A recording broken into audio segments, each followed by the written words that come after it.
सभी सुंदर साथ को कोटानकोट प्रेम प्रणाम। सुंदर साथ जी, पिछले वीडियो में हमने श्री खुलासा ग्रंथ के प्रकरण 9 की 12 तक की चौपाई का पाठ पूर्ण किया था। आज हम आगे की चौपाइयों का पाठ करेंगे। सुंदर साथ जी, अगर आपको यह वीडियो अच्छा लगे तो प्लीज़ लाइक करें और जो भी सुंदर साथ आपके साथ जुड़े हुए हो उन सबको भी यह वीडियो अवश्य शेयर करें। सुंदर साथ जी, जिन्होंने अब तक हमारे इस चैनल को सब्सक्राइब नहीं किया वे प्लीज़ इस चैनल को सब्सक्राइब कर दें ताकि आने वाले नए वीडियो का नोटिफिकेशन आपको तुरंत मिल जाए। जुबा थकी बल नूर के ऐसी सिफत कमाल, तो इत आगू जुबा क्यों कर कहे बल सिफत नूर जमाल। अक्षर ब्रह्म के सामर्थ्य की महिमा ही इतनी अपरंपार है जिसका वर्णन करने में यह जीवा थक गई तो अक्षर से भी परे अक्षरातीत धनी की अपरंपार शक्ति का वर्णन यह जीवा कैसे कर सकती है।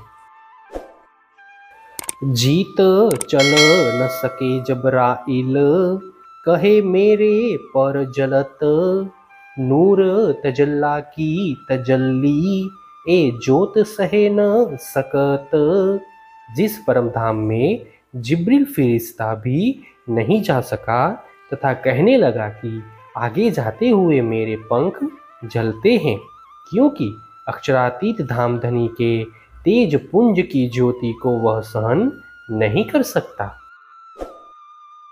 जाके नूर की ए रोशनी ऐसी करी सिफत, तिनका असल जो बातुन सो कैसी होसी सूरत।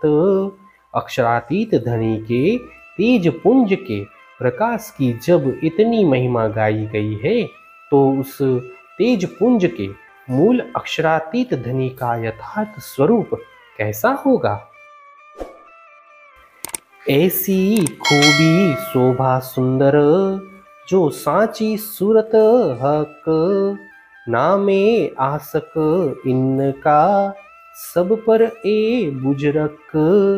वस्तुतः अक्षरातीत धनी के स्वरूप की शोभा सुंदरता और विशेषता ही ऐसी अद्वितीय है, क्योंकि जिनका नाम ही प्रेमी है वे तो सर्वाधिक श्रेष्ठ और महान ही कहलाएंगे। ये जो सब कहियत है हक बिना कछुए बात, सो सब नूर की कुदरत जो उपज फना हो जात। अक्षरातीत धनी के अतिरिक्त यह जो कुछ भी कहने में आता है वह सब अक्षर ब्रह्म की प्रकृति का ही विस्तार है, जिसके द्वारा जगत की उत्पत्ति और विनाश होता रहता है। पाइए इनसे बुजरक की जो असल कहया एक, खास रूहे यहाँ की जात है ए रूह अल्लाह जाने विवेक। वस्तुतः यह सब उन्हीं अक्षरातीत धनी का सामर्थ्य है जो यथार्थ रूप से एक ही है। सभी ब्रह्मात्माएं भी इन्हीं की अंग स्वरूप आए हैं। इस तथ्य को सतगुरु श्री देवचंद्र जी महाराज ही विवेक पूर्वक जानते हैं। आशिक तो भी एह है और मासुक तो भी एह, खूबी शोभा सब इन की प्यारा प्रेम स्नेह। अक्षरातीत धनी स्वयं प्रेमी भी है तथा प्रेम पात्र भी है। यह संपूर्ण शोभा उन्हीं की है। सुमधुर प्रेम तथा स्नेह आदि गुण भी उनके ही हैं। मेहरबान भी एह है दाता न कोई या बीन, हक बंदगी सिवाय जो कछु कहया सो सब तले इजन। परम कृपालु भी वही हैं, उनके अतिरिक्त अन्य कोई भी अखंड आनंद का दाता नहीं है। उनकी उपासना के अतिरिक्त जो कुछ भी है वह सब उनकी आज्ञा के अधीन हैं। अब कहूँ इन रूहन को जो खड़ियाँ तले कदम, तुम क्यों न विचारो रूह से ऐसा अपना खसम। अब मैं उन ब्रह्म आत्माओं को कहता हूँ जो धामधनी के चरणों में खड़ी है, तुम अपनी अंतरात्मा में क्यों विचार नहीं करती कि अपने धामधनी इतने बड़े समर्थ हैं। इनका बिछोहा सुन के आपन रहत क्यों कर, फिराक न आवत हमको याद कर ऐसा घर। ऐसे धामधनी का वियोग सुनकर हम इस संसार में कैसे रह रही हैं।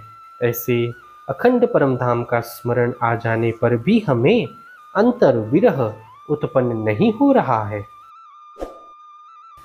आराम इसक इन वतन का हक का सुनिया आपन, अजहू न विरहा आवत सुन के एह वचन। परम धाम का अखंड आनंद तथा धामधनी का प्रेम हमने सतगुरु के मुखारविंद से सुना है। ऐसे वचनों को सुनकर भी हमारे मन में अभी तक उनके लिए विरह उत्पन्न नहीं हुआ। ऐसा कदीमी वतन ऐसा इसक आराम, ऐसी मेहरबानगी गिरो को सुख देत है आठों जाम। ऐसा अनादि परम धाम है जहाँ पर प्रेम और अखंड आनंद की वर्षा होती रहती है। अपनी अंगनाओं के प्रति धामधनी की इतनी बड़ी कृपा है कि वे उन्हें आठों प्रहर अखंड सुख प्रदान करते हैं। हे सुंदर साथ जी, इसी के साथ श्री खुलासा ग्रंथ के प्रकरण 9 की 24 तक की चौपाई का पाठ पूर्ण हुआ। आगे की चौपाइयों का पाठ हम नेक्स्ट वीडियो में करेंगे। सुंदर साथ जी, अगर आपको यह वीडियो अच्छा लगा तो प्लीज़ लाइक, शेयर और सब्सक्राइब अवश्य कर दें। प्रणाम जी।